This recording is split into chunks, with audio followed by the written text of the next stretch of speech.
Masarap nga daw itong inihaw kong baby back ribs barbecue. Totoo nga kaya? Hi, ako nga pala si Dada bro. Ito na naman ako. Katatapos lang ng trabaho ko. Kaya naman magluluto naman ako. Ilalabas ko na nga itong nabili naming baby back ribs doon sa may supermarket ng mayayaman. In fairness, 277 lang yan. Ang ganda pa ng cut niya. Wala naman talaga kaming balak bumili ng karne doon. Kaso nung nakita ko ang ganda. Kaya sabi ko, Mama, I want that. Uy, feeling rich kid. Kala mo naman nagtatain ng pera. Sa lahat nga pala ng pinamili namin, dito lang ako nag-enjoy. Ito lang yung gusto ko. Paano ba naman kasi may libreng napkin? Bukod doon, ang sarap din kasi sa pakiramdam na nakakakita ko ng mga kauri ko. Pagkatapos ko nga palang banlawan tong mga pinsang ko, inumpisahan ko naman na silang tanggalan ng parang balat dito sa may likod ng buto. Actually, nakakuha lang ako ng idea sa panonood ko ng YouTube. Tinatanggalan pala ito ng balat sa may likod ng buto para daw yung mga ilalagay na mga compliments kumapit dun sa may karne. Nung napanood ko nga to, yung mga nagtatanggal, parang ang dali-dali lang sa kanila, parang ang basic lang. Pero bakit nung ako na yung gumawa, nahirapan ako. Hindi pa nga ako nagtatagal dito, kumikirot na yung batok ko. After 10,000 milliseconds nga, hindi ko alam kung ilang minutes na yon. Kaya na lang mag-compute. Natanggal ko na nga pala yung supot-suputan niya. Kaso nadurog ko yata yung karne. Sinunod ko na nga rin palang tanggalan ng supot-suputan tong ita.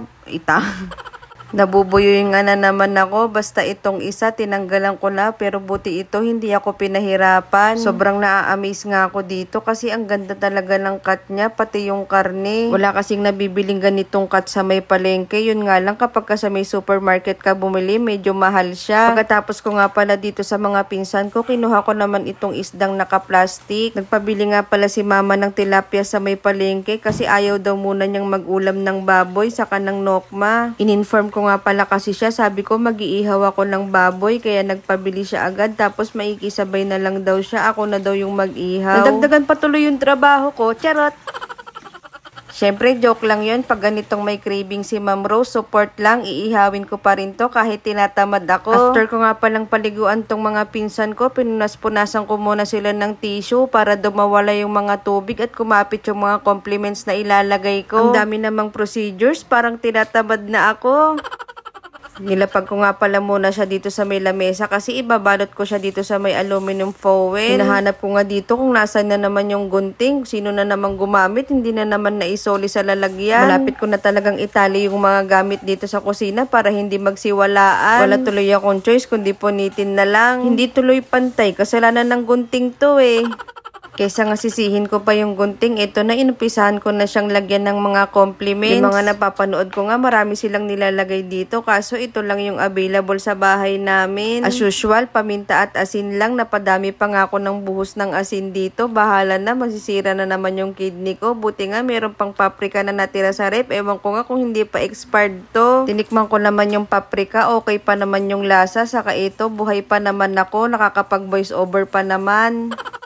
At dahil nga wala kaming stockings ng onion powder at saka ng garlic powder, naghiwa na lang ako ng tunay na onion at garlic, saka ko naman nilagay dito. Para kahit papano may lasang bawang at sibuyas siya, tatanggalin ko na lang yan bago ko hihawin. Yung napanood ko nga palang video, niluto nila sa may oven, kaso dahil sira nga yung oven namin, dahil sa daga nang inatngat yung insulator, ito na lang muna yung gagamitin namin, air fryer. At dahil nga first time lang namin magluto ng karne dito sa air fryer, ay tinansya ko lang muna yung oras, saka kung ilang degree Celsius is. Ang gusto ko lang naman ma-achieve, lumambot lang muna yung karne kahit konti bago ko siya ihawin. May easy way nga pala ng pagpapalambot ng buto-buto, kaso hindi ko trip yun kasi kapag pinakuluan mo yung buto-buto, possible na mabawasan yung lasa ng mga baboy. Buti na lang at meron ding air fryer dito sa bahay, solve na ang problema. Pag nakita ko talaga yung daga ng umatngat ng insulator ng oven namin, huwag ka magpapakita sa akin, yari ka talaga sa amin. Ang daming basura na pwede mong kainin, yung oven pa talaga yung napili mong ngat-ngatin, ay yung sakit sa ulo.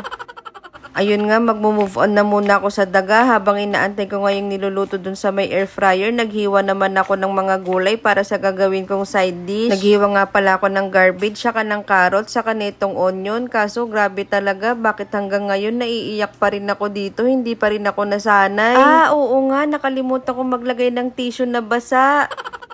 Pinisilan ko nga rin pala to ng kalamansi pero hindi ako sure kung may kalamansi ba talaga to. Naghalo-halo na yata yung na mga napanood ko. Nilagyan ko nga rin pala siya ng paminta, asin at asukal. Syempre itong mayonnaise na plain. Tapos pinixer-fixer ko nga siya. Ayun, mukha naman siyang coleslaw. Medyo nakulangan nga ako sa naunang nilagay ko na mayonnaise kaya naman dinagdagan ko. Tapos pinixer-fixer ka na siya ulit. Pagkatapos ko nga siyang i-fixer-fixer, ititikman ko naman siya kung anong lasa. Ang rating ko nga pala dito, 5 out of 10. Masarap siya. Yun nga lang, kulang sa burger patty saka sa buns. Uy, hindi burger yung kakainin mo. Tapos na nga yung side dish na ginawa kong coleslaw, kaya naman itinabi ko muna. Sakto nga rin, tapos na rin itong air fryer. Sinek ko nga kung luto na yung karne. Ang sinet ko nga palang time dito is 15 minutes and 45 seconds, tapos 160 Celsius. Kaso hilaw pa siya, kaya naman isasalang ko ulit. Ngayon, 25 minutes naman yung ilalagay ko, saka 250 Celsius. Habang hinihintay ko nga matapos yung 25 minutes, ay magsasalang na muna ako dito sa may kalan. Gagawa nga pala ako ng barbecue sauce. Ito nga pala yung ipapahid ko mamaya kapag iihawin ko na yung mga baby back ribs. At syempre kung ano lang yung available na complements dito sa bahay, yun lang yung mailalagay ko. Nilagyan ko siya ng toyo, liquid seasoning, saka ng ketchup. Syempre hindi mawawalang asin at asukal para may pangdagdag alat at tamis sa may barbecue sauce. Tapos pinisilan ko na nga rin pala siya ng kalamansi para may sipan ng asim. Pinakuluan ko nga lang siya hanggang sa maging malapot, parang ganito. Kaso nasobrahan yata sa luto kaya sobrang lapot. Pagkatapos ko nga gawin yung barbecue sauce, sinunod ko namang lagyan ng asin tong mga tilapia. By the way, pig Himalayan salt nga pala tong nilagay ko kasi wala lang, trip ko lang. After ko nga dito sa may mga tilapia, chinek ko yung sa may air fryer. Kaso hindi pa rin siya luto kaya sinalang ko ulit siya ng 25 minutes and 12 seconds. Bago ko nga pala ihawin yung mga tilapia, ay nagluto na muna ako ng sinigang na kanin kasi sakto merong natirang kanin na nakalagay sa rep. Kaysa naman masayang yung mga kanin sa rep, naisipan ko gawin na lang silang sinigang. Sakto din naman may natira pang seasoning nung sinigang kaya naman nilagay ko na rin siya dito para pandagdag lasa. Ang bango, ulam pa lang, amoy na.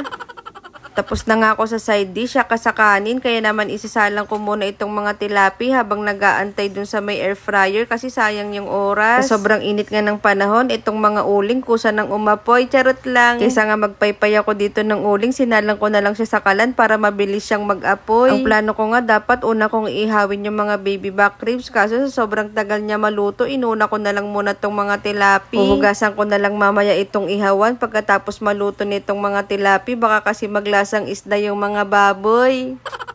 Hindi ko nga sigurado kung luto na tong isda pero inahon ko na kasi muntik na siyang masunog. Feeling ko luto naman na. Sinunod ko nga palang isa lang itong isang isda. Ang bilis na luto agad kaya naman inahon ko na at makapag-ihaw na ng baby back ribs. Pagkapasok ko nga ng bahay, sakto naluto na itong mga baby back ribs sa loob ng air fryer. Ang total wasting time nga pala nito ay 1 hour and 35 seconds. Nahugasan ko na nga rin pala itong ihawan para hindi maglasang isda yung mga karne. Andito na ako sa exciting part. Actually, pwede namang hindi ihawin to. Pwede naman siyang lutuin lang sa oven. Kaso gusto ko kasi yung may smoky flavor. Kaya naman naisipan ko siyang ihawin. Ang bango, nagugutom na ako.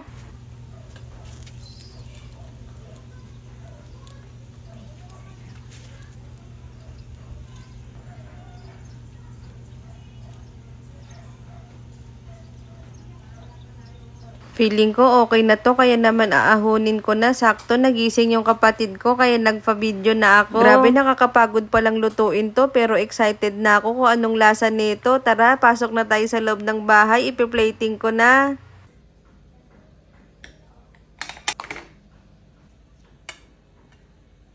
Oo nga pala, naalala ko, mayroon pa palang parsley sa rep. Buti buhay pa, kaya naman nilagyan ko yung kanin para mukhang mamahalin. Tingin nyo ba yung itsura niya? Pwede na sa 1.5. Okay na, pero after ko nga palang mag-plating, nag-practice muna ako dito. Pinractice ko nga kung ano magiging reaction ni Ninang Thea paglabas niya, kaso mali pala kaya balik ulit ako. Dapat pala kasi paglabas ng kwarto, nagpupungas-pungas ng mata. Feeling ko lang naman ganito yung magiging reaction ni Ninang Thea kasi surprise ko nga pala sa kanya to. Sigurado tuwang-tuwa yun. Yung huling luto ko kasi sa kanya nito, niluto ko sa oven, last 2017 pa yata yun. At gising na nga si Ninang Thea, kaso hindi ko na video binibidyohan yung reaction niya. Pero feeling ko masaya naman siya. Kitang-kita naman sa mga ngiti niya. Nag-ready nga rin pala ako ng mango shake para hindi naman puro coke dahil nagkaka-UTI na kami. Ilang araw na kasi kami nagso-soft drinks. Sabi ko nga sa kanya, enjoy your meal madam. Pag may kailangan ka, tawagin mo lang ako. Nandito lang ako sa gilid mo. Willing ako sumalo ng buto-buto. Magsabi ka lang madam, tatahol ako. Arf, arf! Hindi nga muna ako magvo-voice over sa part na to. Tignan natin kung ano yung mga comments ni Madam Thea. Pamain mo na.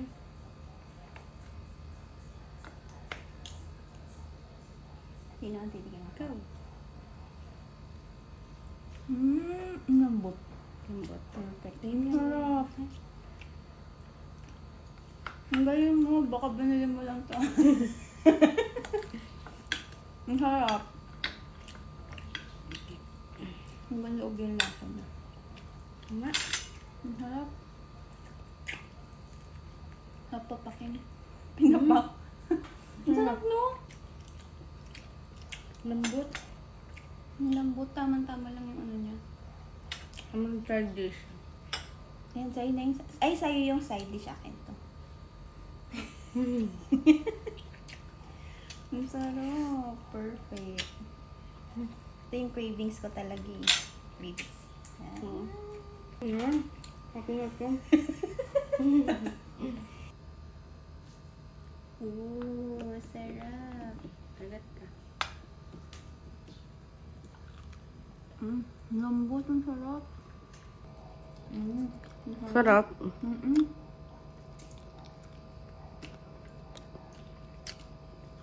Lambot. Lambot. Ang ganda yung lasa. Habang pinapanood ko nga si Ninang Thea na kumakain, ako ito, nagngangat-ngat nga pala ako ng buto. Ang sarap kasi nung lasa niya, abot hanggang buto. Worth it naman yung 4 na oras na ginugol ko dito. Kaya sa susunod man, kain na lang tayo sa labas kasi nakakapagod palang magluto. Salamat nga pala sa panonood. Ayun lang, paalam!